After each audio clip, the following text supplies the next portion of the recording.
Yang bertua saya akan jawab soalan yang berhormat mengikut standard soalan yang berhormat. Dalam perkara yang pertama, kita mempunyai kebijaksanaan. Memanglah jabatan penilaian ini ada seluruh negeri. Sudah tentulah kita perlu mencari sumber keuangan dengan betul. Bagi alternatif, bagi membantu dalam kita mengalami masalah keuangan dengan rompokan royalti petroleum yang masih lagi menjadi perbincangan yang hangat. Oleh kerana itu adalah menjadi hak kerajaan negeri dan tidak menjadi halangan. Tidak ada apa-apa teguran daripada Jabatan Audit Negara. Tak ada. Tak ada apa-apa teguran daripada pihak pentadbiran. Ini adalah hak kita. Dan kita buat hak kita adalah kebijaksanaan kita sendiri. Ini tidak bercanggah dengan proses pentadbiran. Ini yang kami buat. Dan apa yang menariknya Tuan Yang Bertua? Yang menariknya, peringkat awal mereka ambil tanah-tanah kerajaan. Bila ambil tanah kerajaan, dia kena bayar ke kerajaan. Sekarang dia ambil tanah rakyat pula. Supaya kerajaan tak dapat duit. Ini satu taktik yang kotor. Menyusahkan rakyat yang sudah berkebun, yang sudah berumah, yang sudah ada tanah. Tak boleh kami boleh selesai. Kami boleh beri tanah baru kepada rakyat. Tujuannya supaya kerajaan negeri tak dapat duit langsung. Maka dia ambilnya tanah rakyat. Alhamdulillah rakyat Terengganu dapat duit. Daripada Kementerian Pendidikan. Yang mengambil tanah-tanah ini dan kami luruskan. Kami luruskan. Ini adalah satu sumber ekonomi kepada rakyat. Tapi tidak menjadi masalah. Dan kita merasakan bahawa apa yang kita lakukan itu adalah mengikut proses yang betul. Dalam masalah pembalakan, saya terima kasih kepada Kementerian Pertahanan Utama kerana memilih negeri Terengganu menjadi tuan rumah kepada persidangan pengarah-pengarah perhutanan Malaysia. Dan saya diberi penghormatan untuk menyampaikan ucapan perasmian dalam seminar perhutanan Malaysia ini. Ini kepercayaan yang diberi kepada saya oleh Yang Berhormat Berwas. Yang Berhormat Berwas beri kepercayaan kepada saya untuk menyampaikan ucap utama dalam persidangan perhutanan. Pak Wan Berhormat, bagi jalan. Bentuk. Sila. Saya tak boleh tunggu boleh diberi hormat. Saya terpaksa tanya. Ya, yang mana? Nak bagi mana yang Yang mana pilihan saya? Ya, di antara 4. Betul. Yang keempat itu. 6 langsung. Saya pilih yang berhormat. Betul. Terima kasih. Bentung ya, sila bentung. Terima kasih. Terima kasih Yang Berhormat Ketua Pembangkang. Saya ini masalah tanah. Tadi Ketua Pembangkang cakap ramai hebat, dapat selesai tanah dan dalam masa yang singkat 2-3 tahun dapat selesai. Tapi janji pilihan raya pada orang Cina di Kuala Terengganu sampai sekarang tak selesai. Tanah untuk sekolah Cina, tanah untuk tokong-tokong Cina, tanah untuk pertanian dan perusahaan Kinze. Janji sama semasa pilihan raya nak bagi. Tapi ke mana pergi semua sekarang? Kita nak tahu juga di sini. Ya. Tuan Yang Bertua, alhamdulillah kita menyelesaikan semua masalah yang patut diselesaikan. Yang memerlukan masa mestilah kita tunggu masa dia. Ini kita tahulah, ada yang boleh selesaikan dengan segera, ada yang tak boleh diselesaikan segera. Ini perkara biasa Tuan Yang Bertua. Yang beri nafkah pada anak isteri boleh suruh pakai sekarang ni, boleh bagi. Tetapi seorang yang berkahwin sebagai contoh umpamanya, dia berjanji dengan mertua dia, perkahwinan ni boleh melahirkan cucu. Berkahwin 2-3 hari dan minta cucu, mana boleh? Mestilah makan masanya Tuan Yang Bertua melalui proses-proses dia. Alhamdulillah kita telah dapat menyelesaikan masalah tanah sebagai contoh. Sebagai contoh saya nak beri pengajaran dan pengiktibaran kepada Yang Berhormat negeri lain. Di mana dalam masalah tanah ini termasuk tanah orang yang bukan Islam. Masalah rumah ibadat orang bukan Islam sudah selesai. Dah selesai. Masalah kubur orang bukan Islam di Wakaf Tapek. Tanah perkuburan orang bukan Islam. Mereka minta di zaman Barisan Nasional 20 tahun. Tak boleh selesai. Bila kami mengambil alih pemerintahan, kami lurus.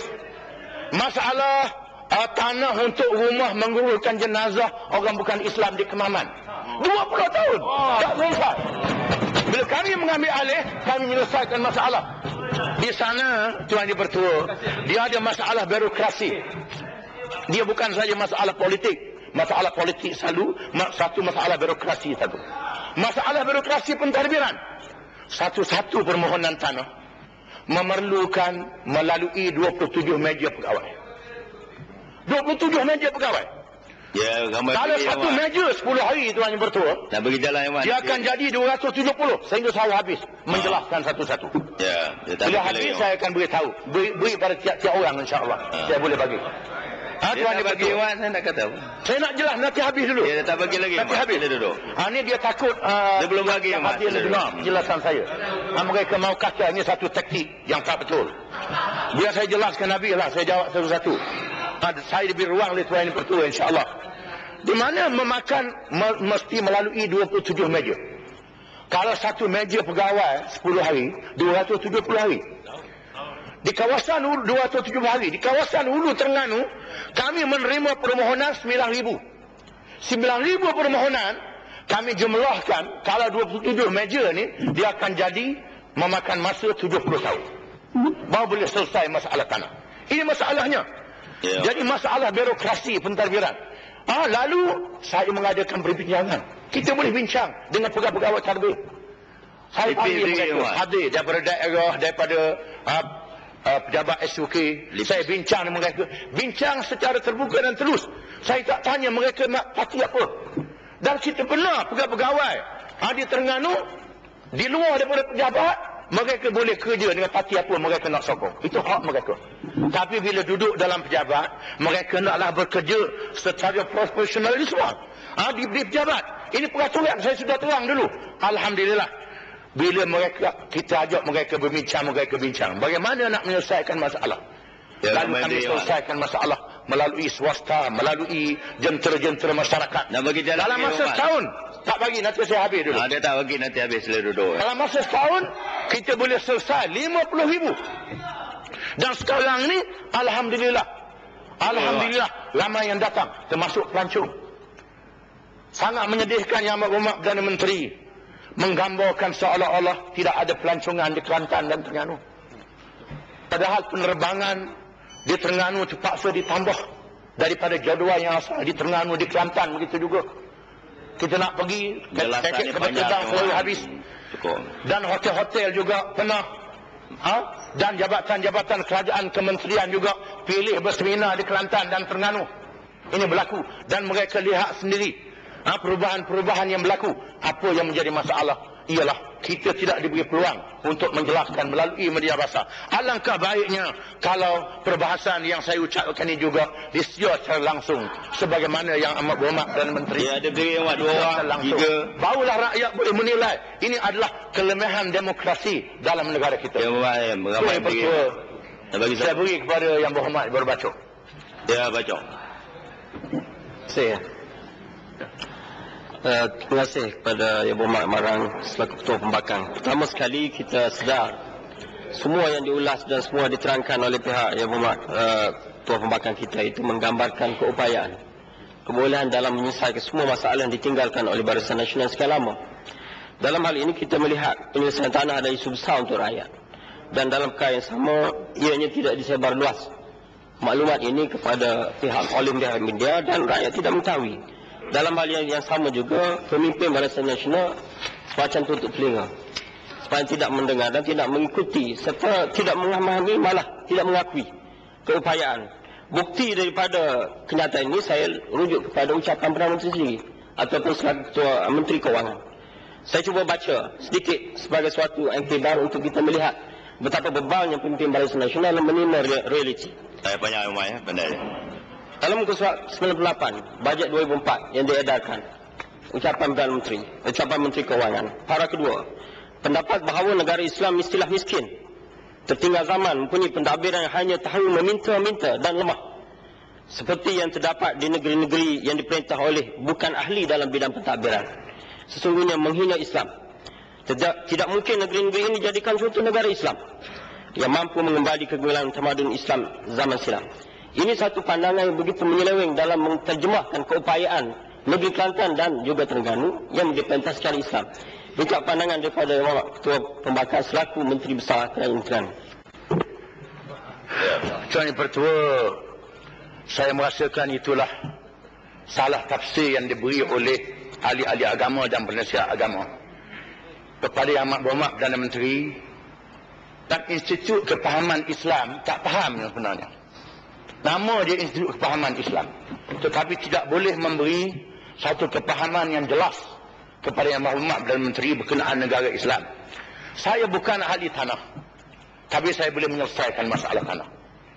Saya bukan ahli ekonomi secara mendalam, detail, tapi tahulah dasar-dasar prinsip-prinsipnya. Saya tak boleh menyelesaikan masalah ekonomi secara individu. Saya bukan ahli pendidikan, tapi kita perlu menggunakan kepakaran-kepakaran. Yang penting pemimpin politik jangan degil, jangan kerah kepala nak guna kuasa politik dia saja. Dia mesti dengar nasihat-nasihat yang betul daripada pakar-pakar, daripada ahli, daripada semua pihak. Inilah rahsia kejayaan negara Islam yang telah membina satu tamadun sejak zaman Nabi Muhammad sallallahu alaihi wasallam. Oleh kerana itu, tidak ada istilah hadari dalam Islam hadari dalam kitab-kitab yang ditulis oleh ulama dulu dan sekarang.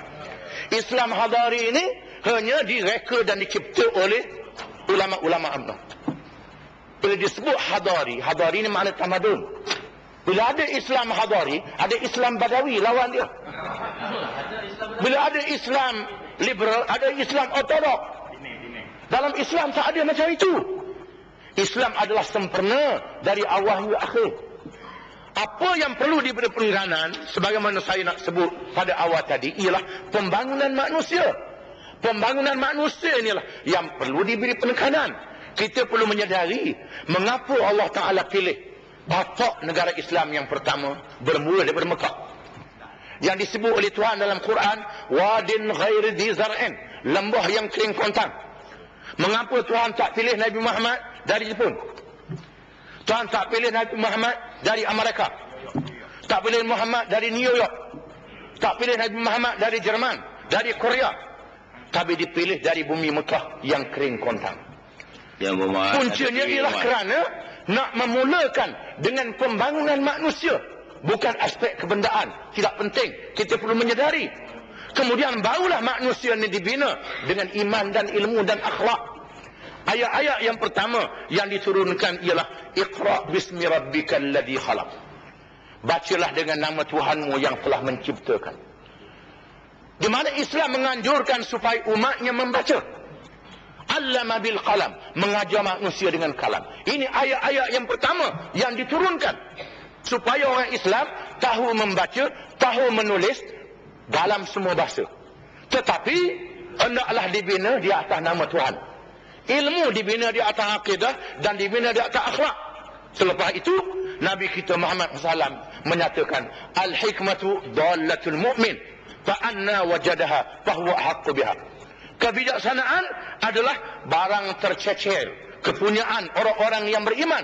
Di mana sahaja dia berjumpa, dia mesti pungut. Apabila orang Islam berjaya menegakkan keadilan. Keadilan dulu. Menegakkan keimanan, menegakkan keadilan. Dalam sebuah negara masyarakat majmuk, negara Islam ni bukan mesti 100% orang Islam. Dalam negara masyarakat majmuk di Madinah, yang rakyatnya minoriti orang Islam. Itu selalu ni. Majoritinya saya tak mau bagi saya habis selesai. Saya menjelaskan. Di mana masyarakat majmuk orang-orang Yahudi Bani Qainuqa, Yahudi Bani Nadir, Yahudi Bani Quraizah, orang Kristian Najran, orang musyrikin Khuza'ah, dibenarkan orang-orang munafik yang pura-pura pun tak diambil tindakan, tinggal di Madinah. Direalisasikan keadilan Islam pada semua. Ya, dua orang bagaimana? Bila keadilan dilaksanakan dan Islam membuka hubungan diplomatik dengan kerajaan dan rakyat di seluruh pelosok dunia. Ada hubungan diplomatik diadakan dengan kerajaan dan rakyat. Di mana kerajaannya terbuka, kerajaannya baik, tak mau berperang. Iaitulah kerajaan Habasyah, kerajaan Cina. Ini Islam mengadakan hubungan diplomatik. Yang Muhammad jawab ni hubungan diplomatik. Biar saya terang habis dulu. Ini saya nak ulas apa yang pergi dia baca. Mengadakan hubungan diplomatik. Walaupun dalam negara yang bermusuh dengan orang Islam, Islam mengadakan hubungan dagang dengan negara yang berperang dengan orang Islam. dengan rakyatnya tidak, dengan peniaganya tidak. Menyebabkan rakyat daripada negara asing datang ke negara Islam. Dan mereka melihat keadilan Islam. Mereka melihat keadilan ini. Setelah mereka melihat keadilan Islam ini, menyebabkan mereka teringin kepada keadilan. Dalam keadaan mereka tidak dipaksa menganut. Ini termasuk dalam ini juga. Saya nak jelas apa dia masalah negara Islam, konsep negara Islam, bagaimana hadari dan tamadun. Kita mesti faham dalam masalah ini. Tuan dipertua. Menyebabkan rakyat Parsi berminat, rakyat Rom berminat, mereka berminat, menyebabkan mereka merasa bimbang. Walaupun mereka mengumpulkan bala tentera, semua kerajaan-kerajaan ini jatuh satu demi satu. Dan rakyat negara yang bukan Islam ini menerima orang Islam menjadi pemerintah.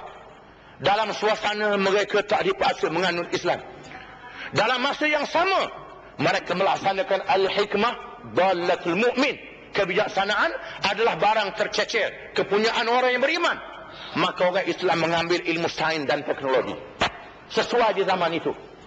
Ilmu perubatan, ilmu falak, astronomi, ilmu kira mengira. Dan orang Islam telah memodernkan ilmu. Lahirnya ilmu geometri, matematik. Ini diteroka oleh orang Islam. Ilmu geografi. Dan berbagai-bagai ilmu. Dan semua ilmu ini dibina di atas akidah. Maka lahirlah hadarah Islamiyah. Ini hadari, bukan zaman sekarang. Ini ceritanya. Ini tamadun. Lahirlah tamadun Islam. Dan tamadun Islam telah melahirkan berbagai-bagai ciptaan baru. Yang ditutup, yang tak ditulis dalam sejarah, yang disembunyikan. Di zaman Khalifah Harun al-Rashid sebagai contoh. Permaisuri baginda Zubaidah. Ini peranan wanita. Peranan wanita dalam negara Islam. Permaisuri Harun al-Rashid mengepalai projek bekalan air bersih di Mekah. Ya, Mak. Tamadun barat pada masa itu tak kenal lagi bekalan air bersih ni. Orang Islam di zaman Harun al-Rashid sudah membina saluran air bersih daripada lembah Hunain yang dikumpul daripada mata air dan air hujan, disalurkan. Ini berlaku 1000 tahun yang lalu. Tamadun barat belum ada lagi. Dan dibekalkan kepada jamaah haji dan penduduk Mekah. Ya, Muhammad. Tapi bila kita baca dalam sejarah saya nak bagi jalan ni 5. Saya tak mau bagi jalan ni. Anda tak bagi, Muhammad. Nanti habis. Sila duduk, Muhammad. Nanti habis saya bucak baru saya bagi jalan. Ini nak kacau tuan bertua. Ya. Anak kacau. Saya nak terang habis-habis. Ya, Muhammad. Yang Muhammad. Sehingga Yang Muhammad marah. Ya. Apakah ni yang Muhammad ucap ni sebagai dasar ataupun menjawab Ya, perbahasan dasar. Menjawab soalan yang dikemukakan. Perbahasan dasar dan soalan yang dikemukakan dua-dua. Sekarang dia tidak menjawab soalan, dia hanya berucap dasar. Tidak ada seorang pun yang menjadi idaman saya sudah. Kita bagi, Wan. Saya tak ada minat. Kita bagi, Wan. Kerana saya tak habis lagi. Tak habis lagi. Tuan ini bertua. Apa yang menjadi masalah? Ya, Muhammad dia tak bagi duduk, Wan. Hentikan mereka lah apa ni? Ya, Muhammad. Ya, Muhammad bagi jalan? Tak bagi. Dia tak bagi, Muhammad. Sila duduk. Ya, Muhammad Tanjung Karang, Sungai Petani, Pasir Maju, Tebrau, Kena Batangan, sila duduk. Tampin, sila duduk. Dia tak bagi jalan, Muhammad. Ya. Ya, teruskan. Apa yang menjadi masalah Tuan Yang Pertua? Tamadun Islam yang disebut dengan hadari ini, yang sudah berlaku 1000 tahun yang lalu, telah dilenyapkan, termasuk dalam buku-buku teks yang diajar di sekolah sejak zaman penjajahan dulu. Sangat malang kita mencapai kemerdekaan. Bila tulis sejarah Harun al-Rashid, digambarkan Harun al-Rashid ialah seorang tokoh 1001 malam yang sangat bodoh, yang ditipu oleh Abu Nawas. Tak ada pun Abu Nawas ni dalam sejarah orang Arab. Abu Nawas seperti yang ditulis di dalam buku-buku yang diajar di sekolah-sekolah. Ini yang menjadi masalah. Difilmkan juga, nak membodohkan. Di zaman Harun al-Rashid, zaman kerajaan Abbasiyah, beliau telah menghadiahkan jam yang dicipta oleh orang Islam kepada Raja Salman, seorang raja di barat. Salman menerima jam ini. Bila jam ni dibuka, Nak bagi Bila jalan. jam ni dibuka, tiba-tiba mereka takut nak mendekati jam kerana takut sihir orang Islam. Ya, nak bagi Inilah jalan, tamadun Islam. Sungai Petani nak bagi jalan. Tak bagi. Tak bagi sila duduk, Wan. Ya. Tuan Yang Bertua, ini adalah tamadun Islam yang telah kita buktikan. Arab diri, Suatu Wan. kemajuan yang tidak pernah diimpi dalam sejarah manusia. Kita perlu menyadari Islam telah menunjukkan satu keadilan yang unggul, yang mewujudkan keamanan, Arab diri, Wan. yang mewujudkan keamanan, yang mewujudkan kehormatan. Sehingga hari ini kita melihat masih ada lagi rumah-rumah ibadat Majusi di tengah-tengah masyarakat Islam di Iran yang telah dibina ribuan tahun. Masih ada lagi gereja-gereja Kristian di Egypt, di Syria dan lain-lain. Nak bagi jalan Arab. Masih ada lagi Nombor Muhammad. rumah-rumah ibadat Marah. Hindu di Indonesia. Nak bagi jalan yang berdiri. Tak lagi. Dia tak bagi Arab. Masih ada lagi rumah ibadat Hindu di Indonesia. Walaupun di sana ada kerajaan kerajaan Islam. Kerajaan Islam tak roboh rumah-rumah ibadat ini. Ini kebebasan agama yang dianjurkan oleh Islam. Bila kami cuba nak merealisasikan perkara ini hanya di bawah bidang kuasa kerajaan negeri, hanya di bawah bidang kuasa kerajaan negeri, dilakukan berbagai-bagai sekatan, berbagai-bagai cara untuk menyusahkan kerajaan negeri, melalui media, melalui politik, melalui pentadbiran, dan melalui berbagai-bagai cara yang dilakukan. Ini sangat malang bagi demokrasi negara kita. Oleh kerana itu, biarlah kita mewujudkan satu demokrasi yang telus, sebagaimana demokrasi yang wujud di negara-negara lain dalam dunia yang mengamalkan demokrasi. Rakyat boleh menghukum kerajaan bila-bila masa saja. Kalau kerajaan buat salah, rakyat boleh hukum. Bahkan mahkamah boleh hukum. Kerajaan, pemimpin kerajaan boleh dipanggil di mahkamah. Yang berlaku di Britain sekarang, Perdana Menteri Tony Blair dipanggil untuk memberi keterangan dalam mahkamah. Mana perkara ini wujud dalam negara kita? Ini sangat malang. Dan kita melihat rakyat membenarkan parti memerintah. Bila parti itu dah lama memerintah, dia letih. Nama letih lah bila parti lama memerintah, dia letih. Berlakulah penyelewengan, berlakulah beberapa kelemahan, maka rakyat tolak dalam pilihan raya. Naik parti baru memerintah. Bila parti baru memerintah, dia memerintah berapa penggal, 3 penggal, 4 penggal, ada kelemahan. Ada kelemahan, rakyat pilih parti lain, parti dulu ke parti mana memerintah. Inilah demokrasi. Tapi demokrasi dalam negara kita ni macam demokrasi satu parti saja. Bila dia nampak pengaruh-pengaruh pembangkang nak berkembang, maka dia buat berbagai-bagai taktik. Taktik di antaranya ialah mengubah kawasan pilihan raya, persembadanan pilihan raya. Negeri-negeri yang patut ditambah kawasan seperti Kelantan, Terengganu, termasuk kawasan Baling yang perlu dipecah, dibagi dua kerana kawasannya terlalu luas, penduduknya ramai. Tak dilakukan. Tapi dipilih negeri-negeri yang dianggap mereka boleh menang. Ini adalah satu pencabulan terhadap demokrasi. Dan dipindah undang-undang. Dipindah undang-undang bagi menjamin kemenangan satu parti. Kemudian dibuat peraturan-peraturan bagi mengongkong media massa. Media massa dikongkong. Wartawan-wartawan kita melaporkan semua berita yang mereka dapat. Mereka hantar ke pejabat-pejabat mereka. Yang menjadi masalah bila sampai di sana, kewartawanan telah dicabut. Kewartawanan telah dinodai. Dipilih-pilih berita-berita yang tertentu. Berita-berita yang tak menasabah. Berita yang panjang dipendekkan. Yang pendek dihuraikan secara tak betul. Maka rakyat jadi bercelaru. Media massa telah dikongkong dengan begitu rupa. Dulu mereka hanyalah mengongkong akhbar-akhbar Melayu saja. Dikongkong. Selepas itu akhbar-akhbar Cina menyiarkan berita-berita yang banyak.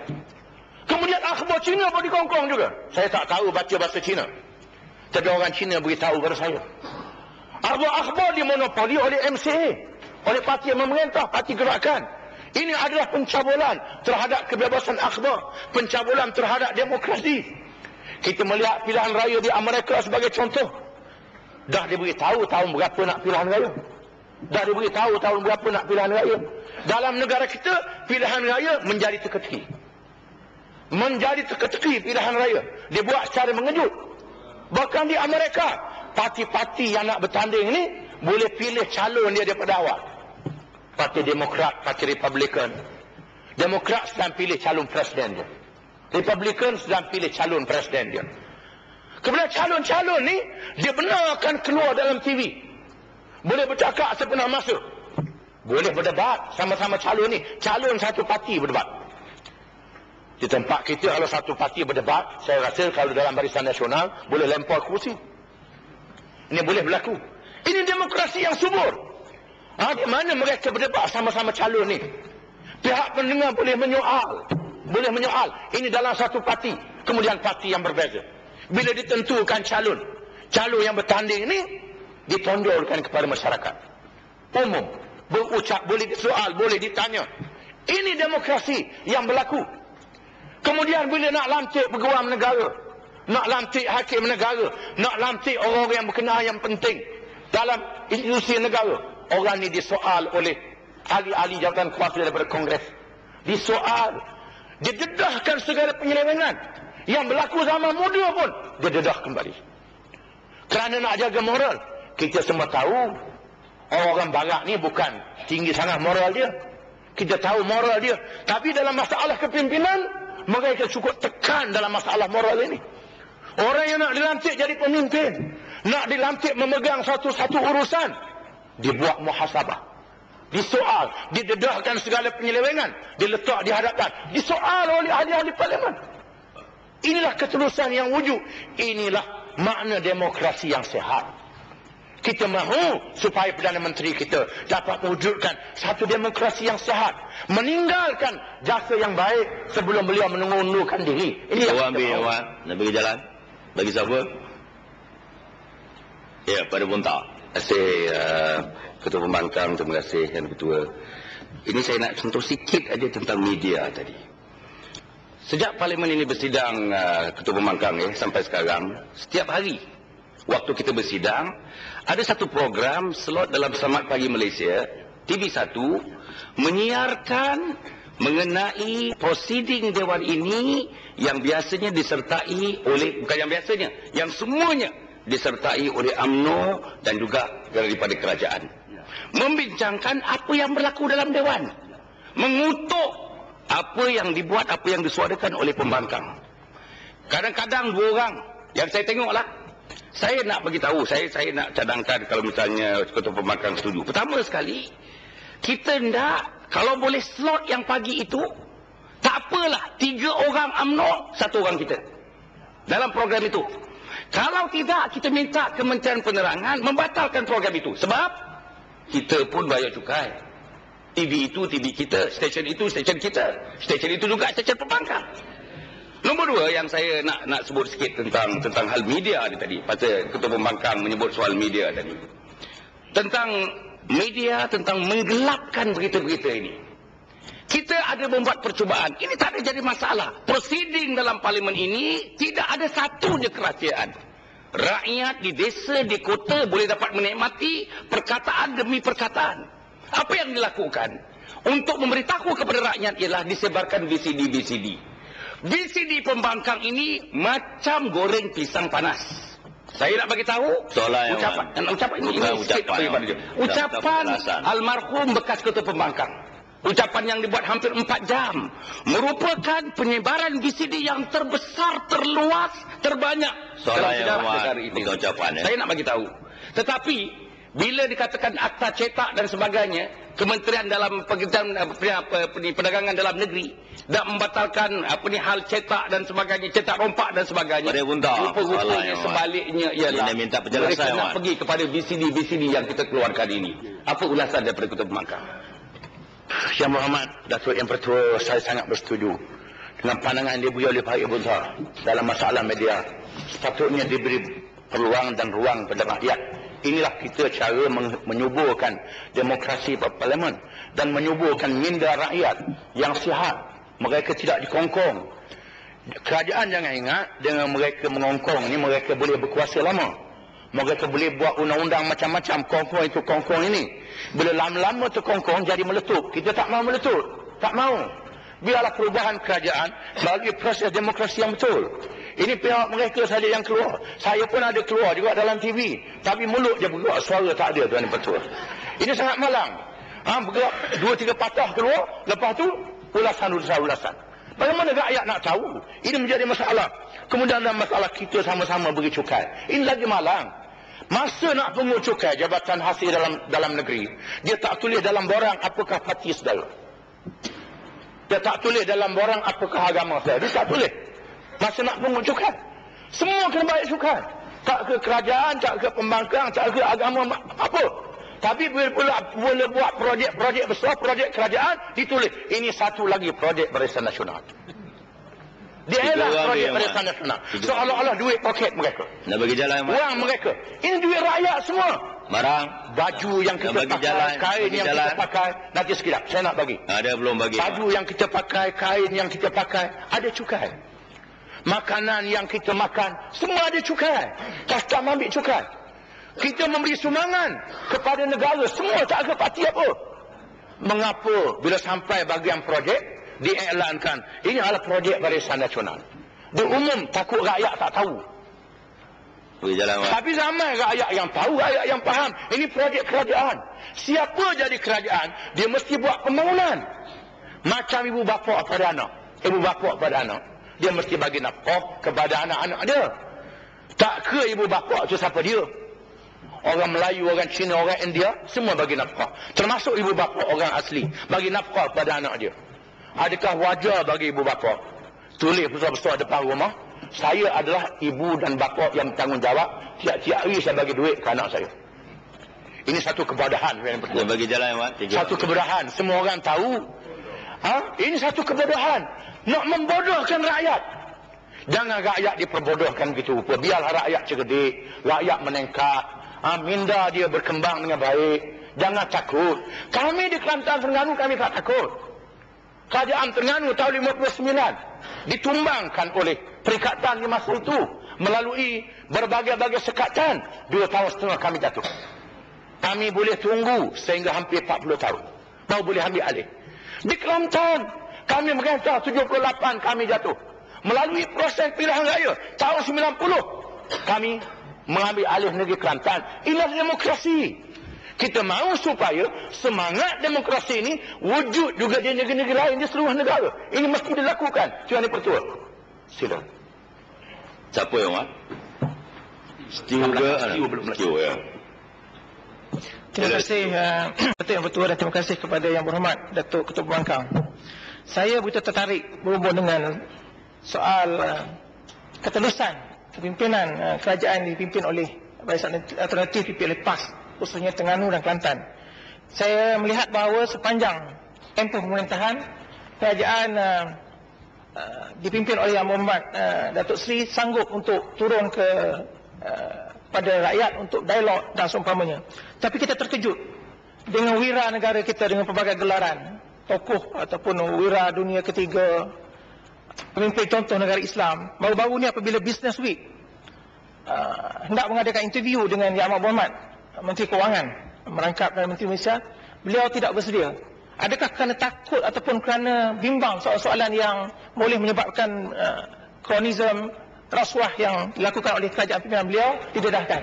Yang keduanya saya ingin menyebut berhubung dengan soal keadilan yang diperjuangkan oleh Islam, termasuklah bukan sahaja kepada manusia, kepada alam sekitar dan kepada makhluk haiwan dan seumpamanya. Di Terengganu baru-baru ni ketika melancarkan gelombang biru di Dungun, burung merpati yang berwarna putih dicap biru juga. Dilepas burung merpati yang cap biru ni, burung-burung lain habis lari.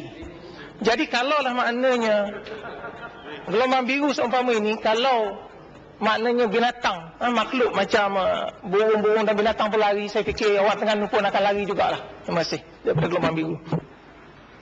Berhubung dengan isu Business Week, mengemukakan nak berjumpa dengan Muhammad Datuk Seri Perdana Menteri, saya difahamkan bahawa soalan-soalan sudah diberi daripada awal. Kalau budak-budak sekolah lah, bila soalan diberi daripada awal, mudah nak masuk pressure. Semangat nak masuk pressure lebih lah. Soalan dah tahu daripada awal. Ini soalan dah tahu daripada awal, boleh tiru pula, boleh macam-macam, boleh takut juga menjawab soalan ni. Saya tak tahu bakal ada udang di sebalik peristiwa yang berlaku. Kemudian soalan yang kedua yang dibangkit oleh Yang Berhormat Bupati di Cak Biru, ini terpulang kepada pihak pencipta alam untuk membuat ulasan dalam perkara ini. Ini satu perkara yang sangat luar biasa, yang sangat menarik. Kami orang Terengganu, orang tepi laut di pantai timur, kalau gelombang tu biru, ombak dia tak kuat. Kalau gelombang biru, kerana air lautnya dia biru, air dia jernih. Kalau gelombang tu hijau, baru gelombang dia kuat. Gelombang tu hijau, lumut di batu dia ternaik. Ini gelombang hijau, kuat. Dia memang berlawan lah dua dia. Oleh kerana itu kami tak bimbang. Gelombang biru ni akan ditolak oleh gelombang hijau. Sila pihak pembangkang sana. Ya, terberau. Assalamualaikum warahmatullahi wabarakatuh. Allah susah nak dapat soal. Dia dah dapat soal lah ya Mat. Ayolah ni nak menjelaskan. Saya nampaklah ya Mat, percakapan awak daripada awal mula berucap sampailah ketika ini langsung macam Yang Berhormat ni tak ada salah langsung, dan kajian Yang Berhormat langsung tak ada salah, tak ada buat kesilapan, tak ada buat berlaku penyelewengan. Yang Berhormat kena terima hakikat. Yang Berhormat juga manusia biasa dia jadikan Allah. Tentu ada kesilapan, tetapi janganlah terlampau banyak menegur kepada satu pihak. Yang Berhormat pun tahu juga kesilapan di pihak Yang Berhormat pun ada. Tadi peringkat yang mula, Yang Berhormat konon kalau calon daripada PAS, daripada pembangkang, kalau tak semayang, saya tak jadikan calon. Adakah Yang Berhormat pergi jaga di tiap-tiap waktu? Kalau ada berlaku di kalangan ahli PAS yang tak semayang, saya tak tahulah, kita itu antara dia dan Allah. Tetapi Yang Berhormat tak boleh riak. Jangan seolah semua semayang belum tahu. Kita tahu pokok sena ke saya ke siapa semayang, semua tak tahu. Kalau dia tak semayang, mana dia kena letak jawatan. Tapi Yang Berhormat sudah cakap takbur, memperjuangkan benda yang lama tak dapat lihat. Yang kedua, soal khabar Business Week. Ini yang susah. Soalan yang semasa Mak Bagus. Business Week. Tadi pemegang, kenapa PM takut? Bukan PM tak takut, sejarah dah berlaku. PM cakap A, dia jawab B. Kerana Yang Berhormat pembangkang, Yang Berhormat sokong cakap B. Kerana itu menghentam kajian. Padahal benda itu tidak betul. Sebab itulah Yang Berhormat, bila kena pada diri Yang Berhormat, Yang Berhormat tak nak ngaku salah. Kedua, Yang Berhormat, saya minta lah kalau Yang Berhormat bercakap, biarlah dengan penuh hikmah lah. Janganlah terlampau. Kadang saya keliru. Yang mana satu alim, yang mana satu tak alim. Kadang ada perkataan Yang Berhormat menyakiti orang. Orang alim Yang Berhormat tak macam tu. Lembut, baik, budi pekerti, bahasa yang penuh hikmah. Ini tidak. Bila isu politik, nanti dulu. Satu lagi saya nak tanya Mat. Sahabat Yang Berhormat daripada DAP. Tadi Yang Mat cakap, dia tak setuju negara Islam, tapi Yang Berhormat timbalan presiden DAP. Saya menentang keras. Yang Berhormat nanti dulu. Tengok kita setuju. Cakap di depan orang kampung, Yang Berhormat cakap lain. Bila dia cakap di tempat yang lain, Yang Berhormat tiba keras dia. Satu lagi nak hukum. Yang Berhormat hukum kita macam-macam hukum. Terang aja ahli-ahli PAS yang berceramah mengata fitnah itu apa hukumnya. Yang Berhormat tak boleh lagi daripada hakikat ni. Dia memfitnah terang-terang. Saya ada dalam masyarakat tu. Kalau orang alim tidak akan cakap demikian. Apa nasihat Yang Berhormat kepada mereka-mereka ini? Terima kasih kerana Yang Berhormat beri peluang kepada saya berehat sekejap. Dan insya-Allah saya akan jawab beberapa persoalan yang ditimbulkan. Saya memberi sikap yang terbuka dan kami memberi sikap yang terbuka. Dalam masalah peribadi, kita disuruh menghukum apa yang zahir.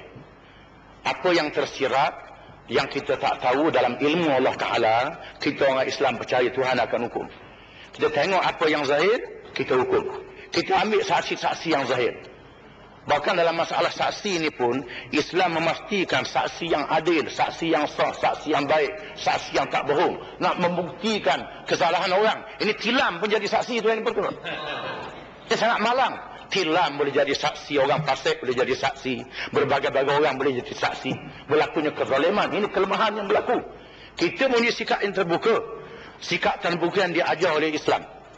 Sebagaimana yang disebut oleh Sayyidina Abu Bakar As-Siddiq radhiyallahu anhu. Sebaik saja baginda dipilih menjadi ketua negara Islam selepas wafatnya Rasulullah SAW. Baginda menegaskan, Ayyuhan nas, inni wullitu alaikum walastu bi khairikum. Fa'in ahsantu fa'inuni wa in asa'tu faqawwimuni. As-sidqu amanah wal kadhibu khiyanah. Al-qawiyyu fikum dha'ifun 'indi hatta akhudha al-haqqa minhu.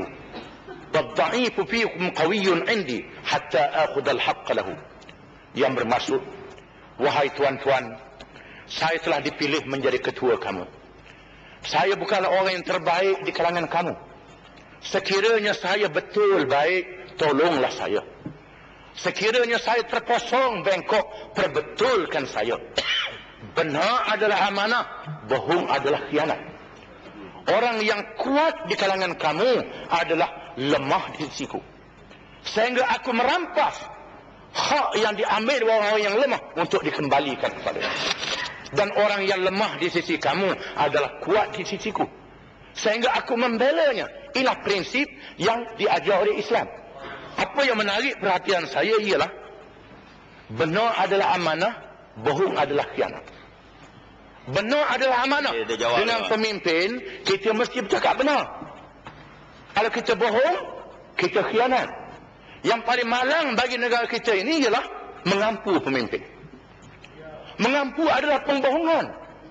Merosakkan pemimpin. Inilah budaya yang ada dalam UMNO.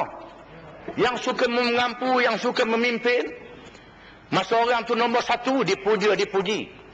Bila ura-ura nak jadi nombor 1 pun, dah naik semangat. Dah naik bulu masing-masing.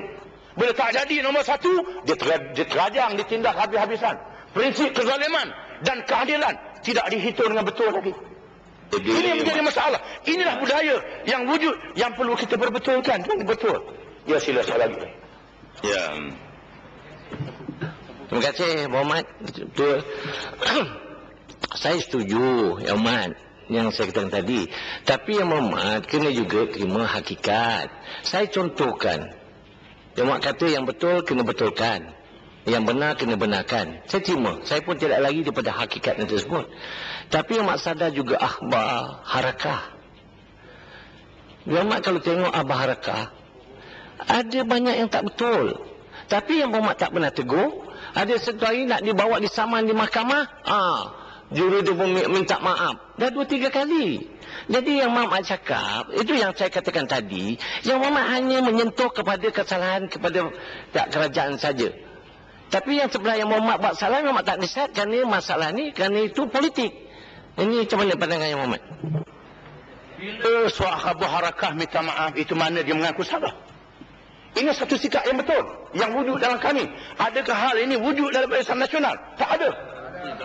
Apa yang ada tak pernah minta maaf, nak menegakkan benang yang basah. Ini yang menjadi masalah. Ini betul. Ya, bagi rakyat, kementerian, Ubang Kepala Kedah. Marah setuju tidak, di negara barat mereka adalah perangai-perangai yang buruk. Tapi satu perkara rakyat negara barat, terutama England, tak boleh terima pemimpin pembohong. Tony Blair dan Perdana Menterinya nak serang Iraq karena dituduh Iraq ada senjata WMD, Weapon of Mass Destruction. Dah serang dah 7 bulan, didapati senjata membahaya itu tak ada. Maka rakyat Britain tak boleh terima Perdana Menteri mereka yang bohong. Dan dia dimasukkan inquiry parlimen dan sebagainya. Bagaimana di Malaysia? Perdana Menteri kita kata Anwar Ibrahim lebah mata kerana dipukul, dia pukul diri dia sendiri. Bila disiasat oleh Suruhanjaya, didapati dicederakan oleh Ketua Polis Negara. Adakah Perdana Menteri minta maaf di atas tuduhan awalnya itu kepada rakyat Malaysia dan kepada keluarga Anwar? Jadi sikap ini rakyat Malaysia belum sampai ke tahap pemimpin mesti minta maaf kalau dia telah, tak apa kalau Perdana Menteri kata dia minta maaf lah kerana dia anggap Anwar pukul diri dia sendiri. Bila dia dapati orang yang pukul, dia telah buat silap, tapi dia tak minta maaf sampai hari ini. Inilah sikap pemimpin kita dan politik kita perlu diperbetulkan di Malaysia ini. Setuju atau tidak? Ahli Parlimen Marang.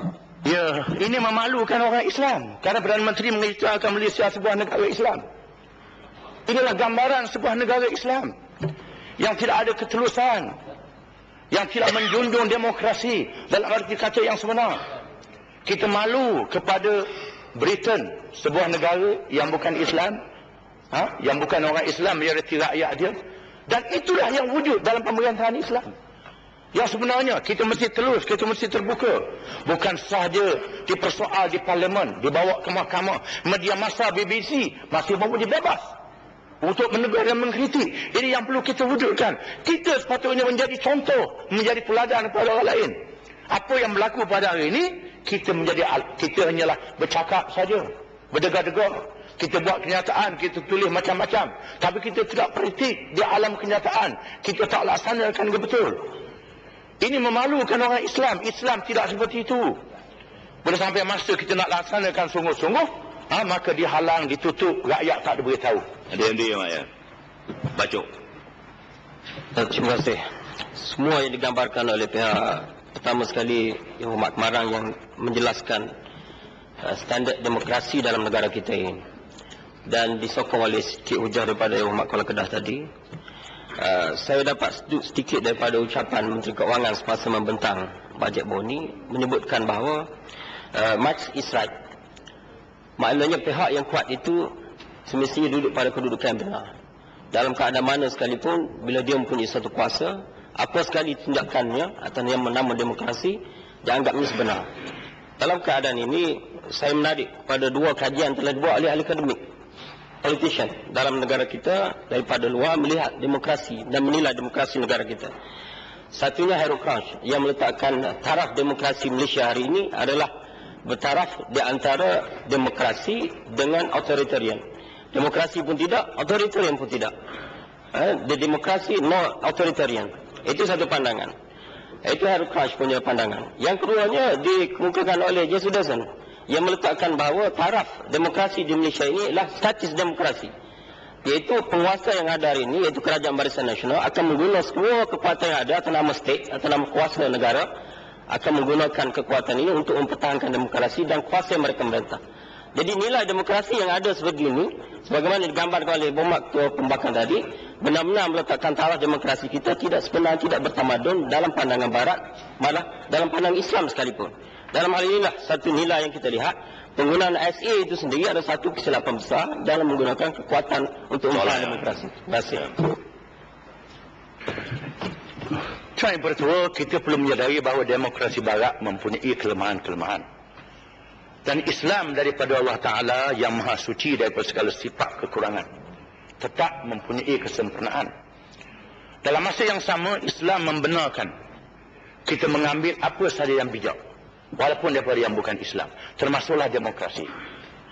Kita boleh ambil demokrasi dan kita terus ikut cara demokrasi. Mana-mana kelemahan dan kecacatan yang ada dalam demokrasi perlu diperbetulkan.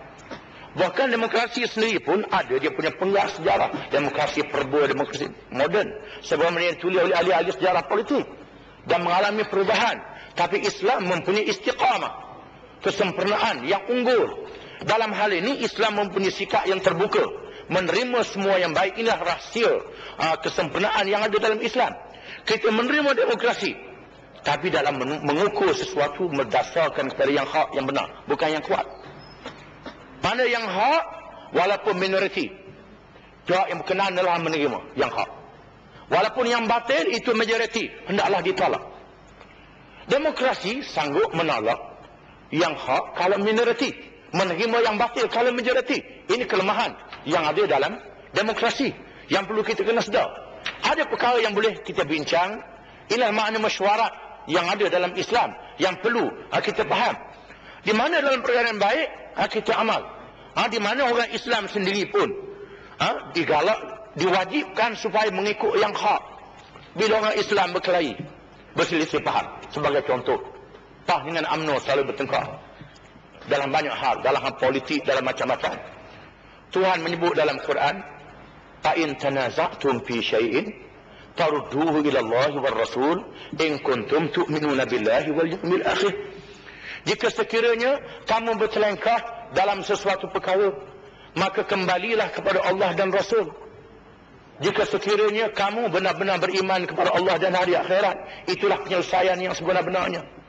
Kita tak kali mengajak pihak UMNO supaya bermuzakarah, berbincang, berunding secara ilmu. Tapi mereka tak terima dan mereka tak bersedia. Kita bersedia sama ada terbuka ataupun tertutup. Sebaik-baiknya jangan berdebat lah. Tapi mereka nak berdebat juga. Kita hadir debat. Ini adalah kelemahan yang perlu kita berbetulkan. Sebagai satu contoh, penondolan terhadap nama Islam dalam beberapa aktiviti ekonomi. Kita mengalu-alukan berkembangnya bank Islam dalam negara kita ni, sebagaimana disebut oleh Perdana Menteri. Kita mendapat maklumat beberapa operasi dan cara bank Islam yang diamalkan di Malaysia ini ditolak oleh pihak bank Islam antarabangsa. Kerana mereka adalah memberi penekanan dalam muamalah murabahah untuk dapat untung saja. Dan kadang-kadang keuntungan itu lebih teruk pada interest. Ini menjadi masalahnya merosakkan imej Islam itu sendiri. Arabi, Mak. Sebut dalam muamalah Islam. Ini sangat malang. Dan kita kena sedar. Itu yang dipertua. Dan muamalah dalam Al-Qardul Hasan untuk membantu. Ini tidak digalakkan. Kita boleh untung tapi berpada-pada. Apa yang berlaku ialah muamalah yang begitu rupa. Sehingga Bank Islam di peringkat antarabangsa pun merasa gerun dengan apa yang ada di negara kita ini. Ini satu perkara yang sangat malang. Silakan. Ya, silakan. Yang Muhammad Maran, saya mendengar tadi begitu bersemangat yang Muhammad cakap. Jauh bezanya dengan pada masa lalu apabila ada amanat hadiah wang yang menyebutkan bahawa bekerjasama dengan yang bukan Islam, orang-orang yang bekerjasama dengan orang bukan Islam, darah mereka boleh ataupun adalah halal bagi kita. Alhamdulillah, kita mencari satu perpaduan di negara kita sebagaimana disebut Islam Qadari yang dibawa oleh Barisan Nasional yang disebutkan tadi. Itulah yang dibawa oleh kita hari ini untuk masa depan negara kita. Tapi malangnya, saya berharaplah kepada pemimpin-pemimpin parti pembangkang, pengikut yang ada di kampung-kampung ni, yang ada di luar-luar bandar, kenuri kenara tak nak bersama, tidak mau datang berkawan bersama-sama. Anjuran program-program kerajaan untuk pembangunan masyarakat juga mereka tidak mau bersama-sama dengan kita. Malahan semayang. Mereka semayang di surau-surau yang dibina. Kenapa perkara ini masih berterusan dalam negara kita? Saya menghargai kalau kita dapat mengadakan, mewujudkan demokrasi yang disebutkan oleh Yang Berhormat tadi. Alhamdulillah jika ini dapat kita laksanakan di negara kita. Terima kasih. Yang Berhormat, alangkah baiknya kalau saya diberi peluang dalam TV RTM ataupun TV3 untuk saya jawab soalan-soalan yang banyak dikelirukan. Ucapan saya yang acap kali saya sebut, ucapan saya 1 jam lebih dijadikan amanat. Yang beri nama amanat itu pun UMNO juga. Saya tak letak nama amanat, ini jadi masalah. Yang Berhormat kena sedar sebagai contoh, kita mengadakan sambutan Merdeka di Terengganu. Semua parti politik kita jemput, UMNO tak ada. Dan mereka mengadakan majlis sendiri bagi pihak UMNO. Kita nak sambut Merdeka, sama-sama kita nak bersatu. Semua parti termasuk DAP datang. Kita mesti faham dengan DAP tolak negara Islam. Itu hak dalam negara demokrasi. Kita beri pendapat kita mahu negara Islam. Ini dalam negara demokrasi. Rakyat boleh pilih dalam masa pilihan raya. DAP yang begitu keras berbalah dengan kita, tak sampai tangga lempar kerusi. Macam MCA, mereka hadir dalam majlis Merdeka yang diadakan di Terengganu. Mereka datang sama akak bendera DAP. Kami tak halang. Kami tak halang bendera DAP dikebarkan. Mengapa UMNO takut sangat nak angkat bendera UMNO dalam majlis Merdeka kalau dah gelembang biru tu kuat sangat? Mengapa tak berani datang? Ini kelah budak muda-muda, pelajar-pelajar tingkatan 6 dipaksa mesti hadir bagi menjayakan majlis gelombang biru. Sekolah-sekolah digunakan. Budak-budak sekolah menjadi mangsa, guru-guru dipaksa, pegawai-pegawai kerajaan dipaksa untuk membesarkan gelombang biru tu. Ini yang menjadi masalah tu yang dipertua. Sepatutnya sedarlah sikit. Sepatutnya membuat muhasabah kepada diri sendiri dalam perkara ini. Marilah kita mencari cara yang betul di dalam menyelesaikan masalah. Saya bukan nak menunjuk kejaguhan dalam parlimen ini.